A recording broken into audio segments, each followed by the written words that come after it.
got to be frustrating after Crimea 8 years ago to be back in this situation.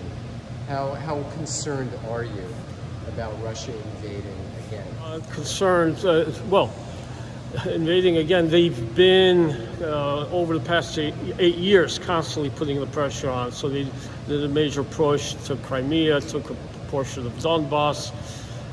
And ever since, there's been this political pressure as well as the military pressure, with special ops, interfering with internal affairs. Now, and it has failed. And now they're coming in with heavy artillery, tanks, and other weapons. That will fail as well. But if they go full force, it's going to be extremely bloody and unnecessary. So I worry about that. This is the largest massing of troops aimed at another European country since World War II, since before World War II, at the start of World War II. I'm extremely worried. Personally, I'm extremely worried. Not only for the Ukrainians, the Ukrainian-American community, but for America.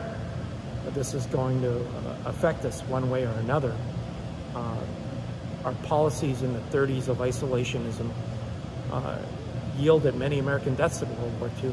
We need to stop the war, and we need to stop the invasion, and we need to do everything to prevent it. What can Ukraine do? One, take every practical measure to improve their defenses, make sure they don't back down and capitulate to Russia. I think we have excellent partners in our partnership for peace with NATO, that is Ukraine and NATO. And we have an excellent partner in Ukraine in terms of the American-Ukrainian relationship. And we have had over the last 30 years since their independence. They gave up all their nuclear weapons, so they would have guarantees of peace and stability. And now we see one of the signatories of the Budapest Memorandum flagrantly violating that signed declaration of peace. This is not the first time that they've been on the doorstep of Ukraine. They've been on Ukraine's doorstep since 2014. They basically have been trying to intimidate Ukraine since 2014. Actually, it goes even farther back, since the Orange Revolution and Viktor Yanukovych.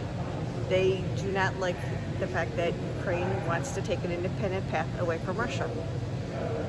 They seem to think that Ukraine and Russia are one brother and sister, and it's not. Ukraine and Russia have diverged paths back 1,000 years ago, and Russia seems to not be able to understand that.